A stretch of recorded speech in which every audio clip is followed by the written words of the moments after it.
welcome to the final session of Reimagine series From Suffering to Spiritual Growth. Our gathering today is focused on action, to take small, sweet steps in navigating a path from grief towards growth. And now I want to hand this over to our speakers to offer a bit of ritual. So I'm going to first pass it to Soren. Thank you. Good evening. Andy, is this the time when we have our candle, right? You can use the candle if you like, or you can begin with the bell, however you prefer. If you want to light the candle as part of your ritual. Yeah, I'm going to light the candle here. Yeah. And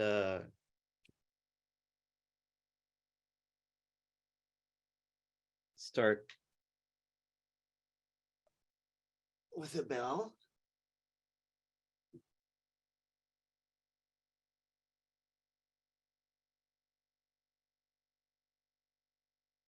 I'm going to ring it 3 times to create the space, an opening.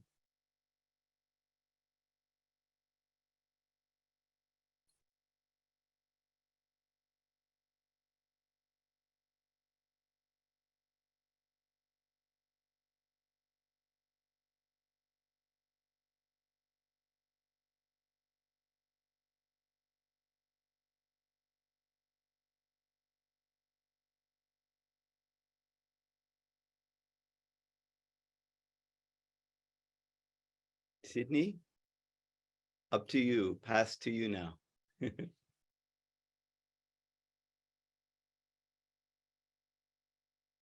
Or Corey. And while they're coming on, sound, visuals, sensorium, it's very important in ritual. And so that 3 bells is an awakening for our ears. I have some incense that is lit behind me. Meditation and awakening for our nose. Feel the temperature wherever you are in your space. Be present in your body. And I'm going to pass it over to Sid now. Hi. Thank you so much, Soren. Just to take those few moments, the listening, even if you don't have incense where you are, the thought of something sweet, that smell, that aroma. And I want to continue this opening by using a word in Hebrew, which is called hineni, the individual, or hinenu, which means I am present. Not just I am physically here, but each one of us, we have been through a lot in these 3 years in different ways, yet we make decisions every day to show up and be present for ourselves, for our communities, for our families, and yes, for the whole planet. And so when I ask each one of you to think about what you are present for, what you're present to, and who you need to be present with, we think about the word hineni, I am present, with an abundance of that beauty of the candle, of the sound, of the aroma. It actually reminds me of Havdalah, of the way that we end a sacred time.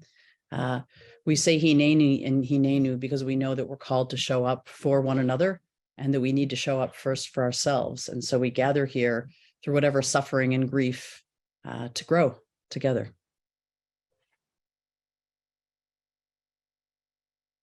And now I think that is Pastor Corey on. He's with us. Wonderful. I don't see him yet, but I hope soon. But I want to thank you both for those rituals. And hineni, we're here. I'm here. You're all here. I want to start by asking a question to the two of you, and then I will we'll have Corey answer this question as well. Can you both share a time when you were each experiencing a spiritual crisis of sorts? A time when your core beliefs were shattered. Maybe it was belief in God, in humanity, in a relationship. And can you share with us some steps that you took to move through that grief or that crisis?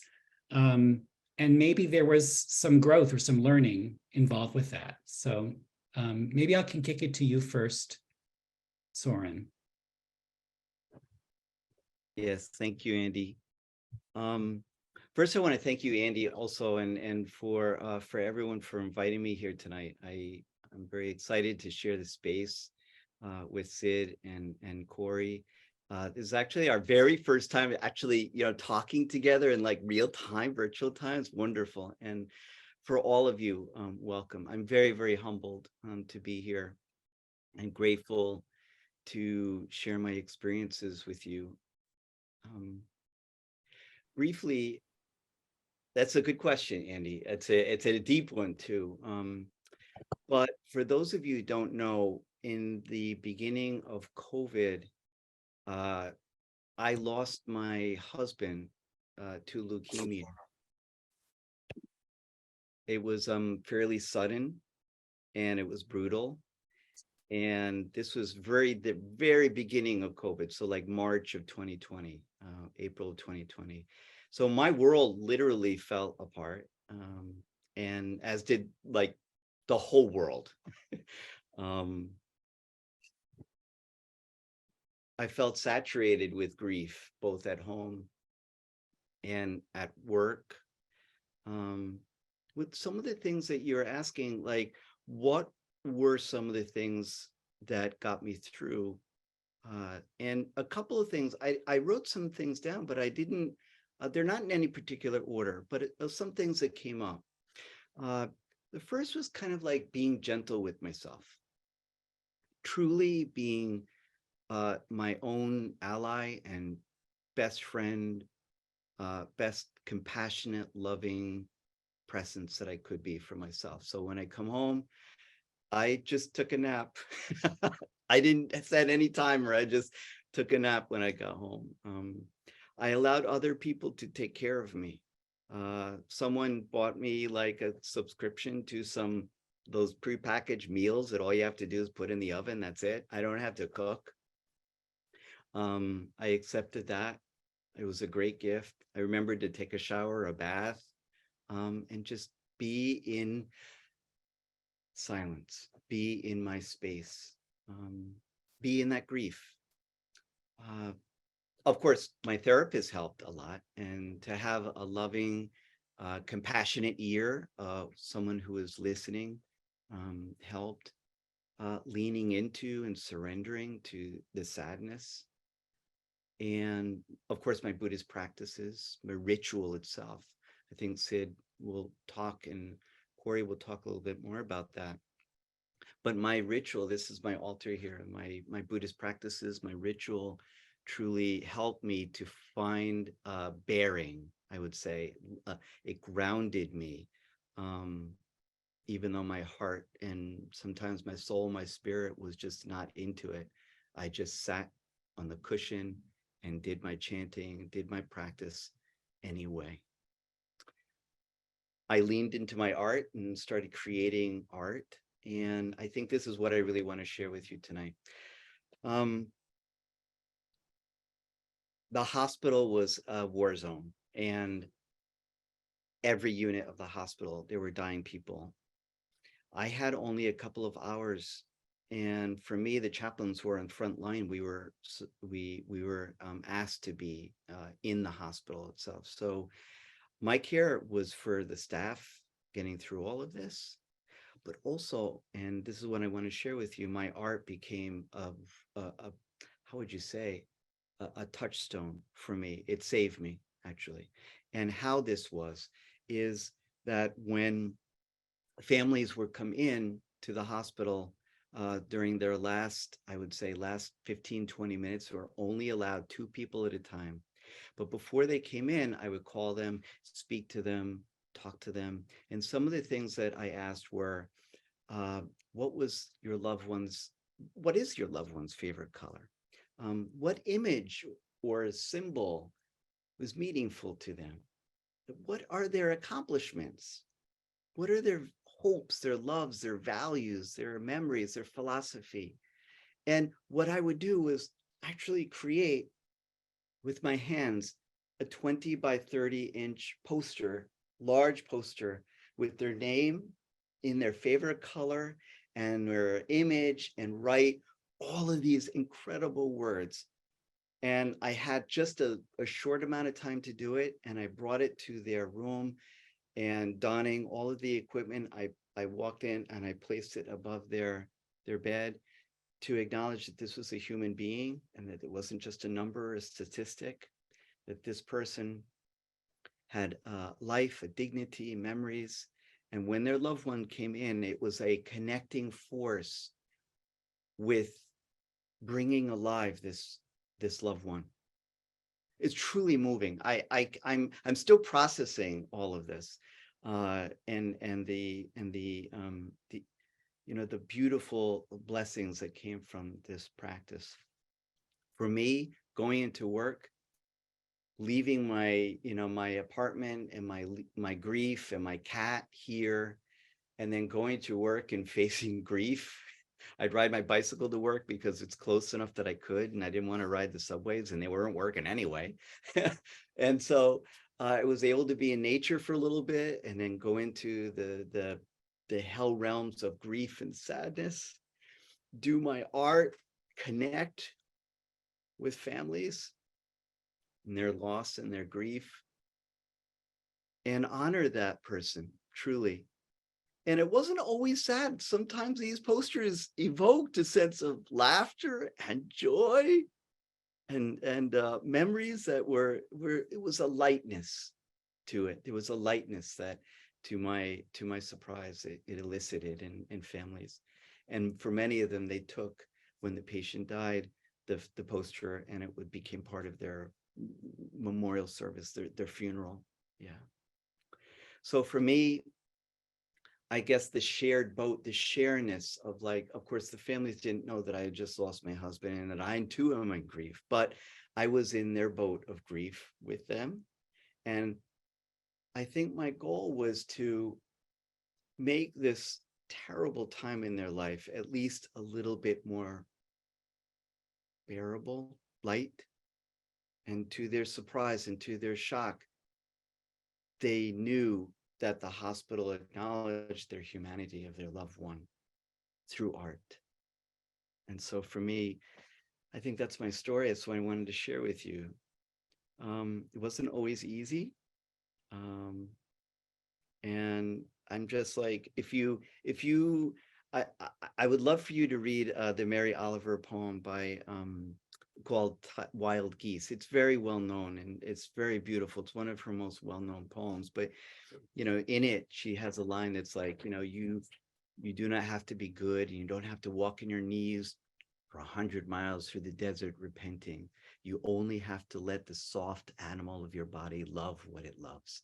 And that for me was my experience. Grief is a vast, beautiful, terrible landscape. And I found moments of life, and the pathway back to living and loving again. So that's my story. Yeah. Thank you. There's certainly more to tell, but I want to share this space with Sid and Corey. Well, Yeah. Soren, like you, Pastor Corey is also a chaplain and was in that war zone as well. So I'm curious what your thoughts are, Pastor Corey. Yeah, and first of all, thank you everyone for forgiveness for my tardiness. I thought I was going to teach tonight, but it ended up being a session for me, and I want to bring something fresh to what we're talking about. And when I say fresh, something that just happened recently, and it's been talked about on a national scale. You can Google it as well. But a good friend of mine, Dr. Devon Hoover, was killed, and he works at my hospital, and we're very close. And it's just been I've been in a state of grief since Sunday night, Monday morning, just struggling with his death. One of the best neurosurgeons that you would ever meet, but he was a greater man than he was a neurosurgeon. He was a really, really good neurosurgeon. Um, and that just speaks volumes to what he gave. And so um, I've been, and as it relates to this question, um, I have been struggling. When you talk about faith, Soren, and you talk about, what that means to you, it has been my not only as a Christian, um, I have been so just open spiritually to Buddhism, to Hinduism, to Judaism, to all walks of spiritual life, which to me helps to complete me as a human being, as a person. So yeah, I'm a Christian pastor who practices yoga. Yeah, I'm that person. And so I just believe that it's important for us to be rooted and grounded as much as possible, and here's the bigger piece, and this is what helped me tonight, and this is literally what was keeping me from being here on time. When you have a community of people who can rally around you, who could be supportive of you, where oftentimes me being the leader, I'm the one taking that role on of comforting, of trying to help people through their circumstances or situations. But what happens when we hurt, right? What happens when we go through the devastations in this life? And for me, um, having a community that really cares about me as a person, and who are concerned about my feelings and my thoughts, and not worried about whether or not I'm going to teach them. They just wanted to pour into me tonight, and they just wanted to talk with me and have me to talk about, the loss of my dear friend. Um, and that was special. And I had, I knew this was going to be tough for me to even do this tonight. In light of this, I just did 4 services at our hospital for him, um, just to help the staff through what they were going through. But at the same time, I would go to my office and I would just cry, and just grieve, and then find that space where I could just pray or just speak and say my feelings out loud, and then somebody would come and hug me. And those are the things and those moments that I'll look for. It's like humanity rising up to the occasion, regardless of someone's faith tradition. Just the faith of humanity in and of itself, to me, it's been just such a great help. And going through um, you know the COVID years that we went through, is we never thought we'd be saying that now, but the years, and the devastation and the hurt and the pain. um, it was rough in the beginning when I saw a number of people who were just dying, and even as Soren, as you mentioned, just seeing families hurting and painfully going through the loss of their loved ones. Um, it caused me to question, what is going on? Um, why is this happening to people? And I personally went through, during that time period, a divorce during that time period, and so it was grief upon grief upon grief, and it was just rough. And I didn't talk much about it, and that was a mistake. And I want to tell everybody, on this call, it's a mistake not to talk about your grief and your pain. It's when you get into that dark space and you feel like you don't want to see the light of day, and you're struggling. Let me tell you, I got just as much faith as anybody, and at the same time, I can hurt just as much as anybody, and I can feel that devastation just as much as anybody. And when you can be real about that, that's when the healing can begin. That's when you're reaching out to people and talking with them and just expressing your heart. that's the place where healing begins. And so for me, through the years of COVID and seeing the devastation, it was the community of people that we could rally around. And we were rallying around each other, just helping each other. And it just gave me a greater appreciation for humanity, knowing that, I wasn't an island, and that I could say things like, I'm going through a divorce, and people would look at me and say, well, we're going through a divorce because we're going through this with you, and so it was that family and that love that really helped me through just a very complex grieving state of a relationship, and then of seeing people die, and then people in my own family who died. I lost 3 loved ones, my father's 2 brothers and his sister, so my 2 uncles and my aunt, within a 6-month span, all gone.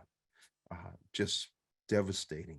Could not attend the funerals, could not attend the services, just devastating. And it was rough. And so, tonight, I come before you, yes, with a heavy heart, but I come to a community of people who can, I can rally around, this situation with, and feel the love from you all. So I don't know if that answered the question, but it allowed me to just really express and set the stage for where I am right now.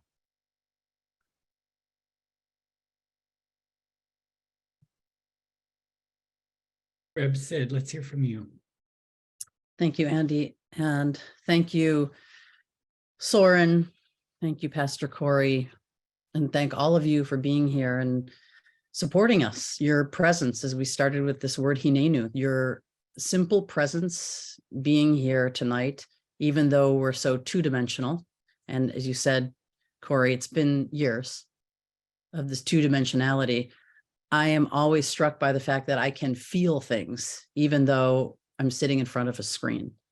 And your grief, Soren, and your recent grief of your beloved friend, I say, may Dr. Devon Hoover's memory be a blessing to you and everybody who he healed and who he touched. And I think when you identified, Corey, that you are, a Christian who likes yoga, and Soren, you're, sitting in front of this beautiful altar that you built. I think that the blessing so many times in the last 3 years was the breaking down of boundaries and borders between our spiritual practice and coming together, and the things that used to set us apart, not the positive ones that made us unique, but the ways that we used to box ourselves in and create walls between religions came tumbling down out of necessity of brotherhood and sisterhood. And so, and I don't know if you know this, Soren, I know Pastor Corey knows this, but my brother is a Theravadan Buddhist monk. And it made me 3 years ago when we all started disintegrating and breaking apart and going into isolation, I thought about the importance of altars, and that there were altars in the Torah, there were altars in the Tanakh, in the Jewish Bible, and that a lot of times people say, well, you're Jewish, you can't have an altar, that's for the Buddhists, as if different religions own specific spiritual practices. I think it's so funny that, of course, Corey, yoga is a beautiful thing for everybody, and meditation is so immensely powerful. But one of the things when I think about 3 years ago, and I think about coming into that period where I had so much fear as a rabbi, I had so much fear as a mom, I had so much fear as a wife. It almost felt like everything, my professional identity, my identity as a spouse, my identity as a parent, my identity as a neighbor, my identity as a friend, my identity as a daughter, all of those things felt like they were disintegrating too, out of my control. And I thought about my brother's altar. And so the first thing I did was kind of take that idea of, we called a mikdash me'at, or a very tiny sacred place. And we were all inside. And so I built an altar, and I created a YouTube video for Jews who wanted to create altars, not to say, well, we're going to use somebody else's stuff. No, we're going to incorporate, this idea of cultural appropriation is so negative, but cultural appreciation is so positive and can really help one another. So I did just a video for our community about creating an altar with things on it that we love, we feel inspired by. And I just got onto your Instagram today, actually, and watched you, Soren, painting. I loved it. I just loved having the ability of watching this beautiful artist who's a healer, to watch you paint and to think about that as healing. Certainly when I built that altar and I asked other people, I had my father who had died in the year of COVID. I had his tallis, his prayer shawl on it. I had all these different candles, like you have the candle behind you. I had Shabbat candles. I had Havdalah, which is that beautiful ritual of ending the Sabbath. I had pictures of my children that were far away. Everything felt so far away and everything felt so big. Creating the altar for me during that time, the first few months, recognizing after we first realized it wasn't just going to be a few weeks, was like, oh, how am I going to get through? I'm going to bring close to me in a very small way the pieces of my life, even if they're just visual manifestations that are going to make me feel the love that I am giving, because we all needed to feel that love in isolation. And for me, I felt very called to be in nature. And that when, leading funerals online, leading Shivas, the period of the 7-day after a Jewish funeral, even leading joyful ceremonies like bar bat mitzvah or a wedding online, it took so much out of me that I felt almost a sense of grief, even if it was a happy occasion, because of how separate I was. We all had that feeling of being separated, not being together. And so for me, nature became so powerful in being a brother or a sister to me. And so I would go outside, and you have nature in your lap right now, Soren. So many people were able to get through this because they're animals.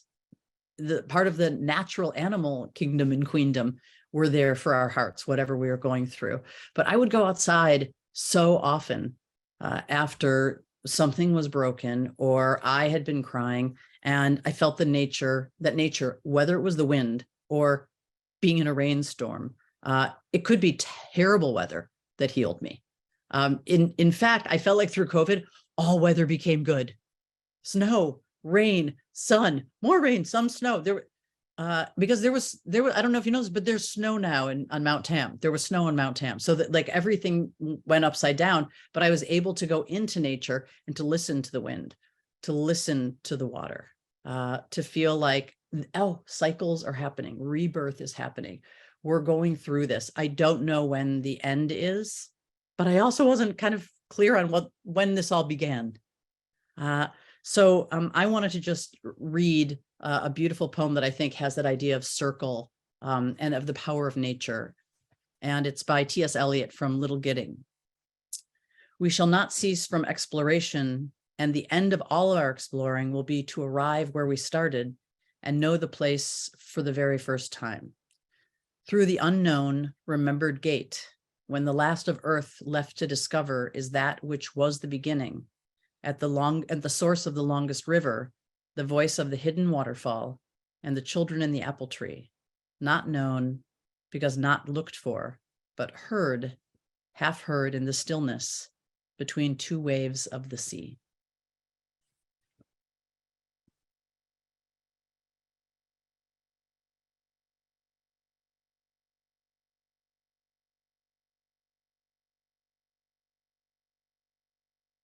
Thank you for that poem, Sydney. Those seas, actually, I'm thinking now of the other kind of parting of the seas that we often read about in Torah, and finding that path out of difficult places, out of narrow places. And I wanted to move this, we talked about nature as a source for moving through that grief. We talk about making art. We talk about being in community.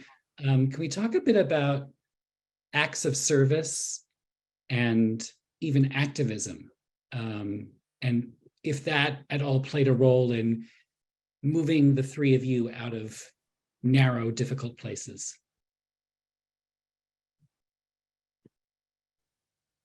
I can jump in there and just say this about that.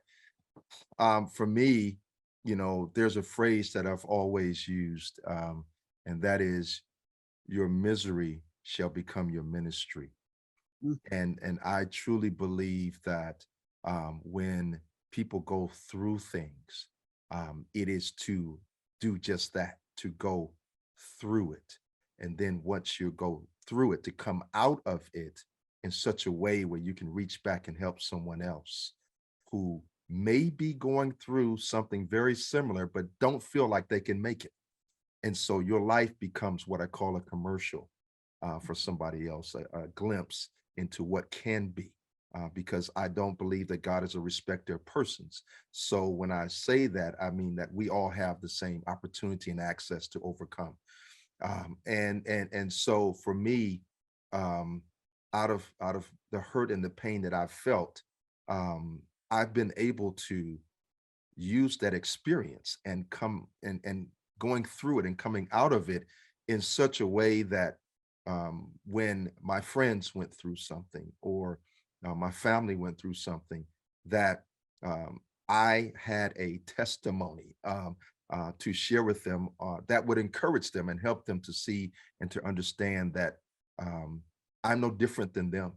They too can get through it. And I went through it in order to, I believe, to help them to see that. And I was used in such a way. And so that is something that for me, whenever I go through something, I never say, you know, um, wow, I shouldn't have gone through that, or why did I go through that? I always say, God, what do you want me to do now because of this? How do you want me to respond because of this? And I'll meditate, or I'll pray, or I'll seek deep within on how to move forward with the carrying that which I went through as well. Because you never let those things go. They don't just disappear. The hurt and the pain that you went through, they just don't dissolve or just go away. But how can you find a way to help someone else through that process? And so I look at it as an opportunity whenever I go through something devastating or that appears to be hard. It's definitely a great opportunity for that misery to become my ministry and for me to serve others, with that in mind. So I just wanted to share that briefly.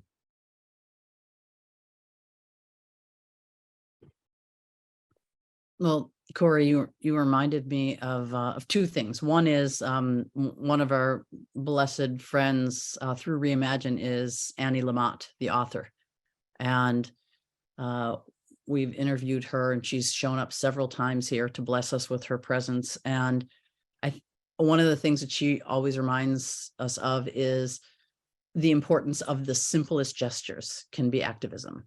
And when people have said, well, what happens? How do you show up for somebody? She said, you know what? Everybody needs water. Just show up with water and give someone water. And it's true. We're all dehydrated about something, but just to show up with water. And I think the teaching is the simplest ways can become activism. The most basic, bring somebody water. And that reminded me of during COVID, I started, most people were baking sourdough, right? Sourdough, people became obsessed with sourdough and like throwing sourdough starter out their windows to people. But, I'm a rabbi, so I had to become obsessed with making challah. So I just started like making unbelievable amounts of challah on Friday. I would do nothing. I'd get up at 4 a.m. I'm making as much challah, and then I would take it out. And you know what? Nobody ever said to me, I don't want that challah. And I wasn't giving it to the Jews. I was giving it to the Jews and anybody else who opened their door or was riding their bike. Or so if you bake bread, if you bake cookies, if you make chicken soup, it doesn't matter what religion you are, that idea of serving somebody else, and it feels so good when you give somebody something that you made, whether it's a piece of art, words from your heart, or a loaf of bread. Yeah, Sydney and Corey, I'm in your boat. I really, you made me remember two things. One was at 7 p.m. every day or every night, in New York City, at least, there was a cacophony of like this beating the pots and sounds. And it was every single evening was, for just 2 or 3 minutes, it was shouting and bells and music, and it was to honor those who were on the front lines, and honor just, and I think, Corey, when you're talking about community, I was so depleted and so in grief, and only could do what I could. But that was one thing. I went on my balcony and I beat these bells and Buddhist symbols and everything, pots, pans. So that's one thing. And the second thing, Sid, you made me remember that our hospital was giving out free lunch, breakfast, and dinner for us, all the caregivers, the people that worked in the hospital. Very often they would have over or extra. And so we would give those lunches, those dinners, to the homeless shelter, which is like 1 block away from the hospital. And it was like those, I can tell you, Sid, what you just said was like so profound, that it was the simple things. It really was just the simple things of helping each other get through this in New York City. And you mentioned about like the borders or boundaries became more, I don't know, like permeable, and differences became a little bit more less rigid. And that is what I found in New York City, at least living in New York City, that we helped each other out as much as we could. And those little acts, Andy, it wasn't like you're asking us. I don't think I'm a hero at all. I don't. I mean, and Corey, you mentioned about like, but I'm a pastor, I'm a religious person, and I'm immune to suffering. What? How is that possible? Or we're going to get through better than everybody else because we're we're in that realm, or we got God on our side, or we deal with this all the time, and now it's our turn. We can surely do it better. Or no, I don't know about that. No, and I really love that, man. I really love that. And but it's funny how people look at you, right? It's funny how people see you, and the expectations that they have, and we just have to make sure we don't fall into those buckets of expectation, right? Thank you all, and we hope to see you soon.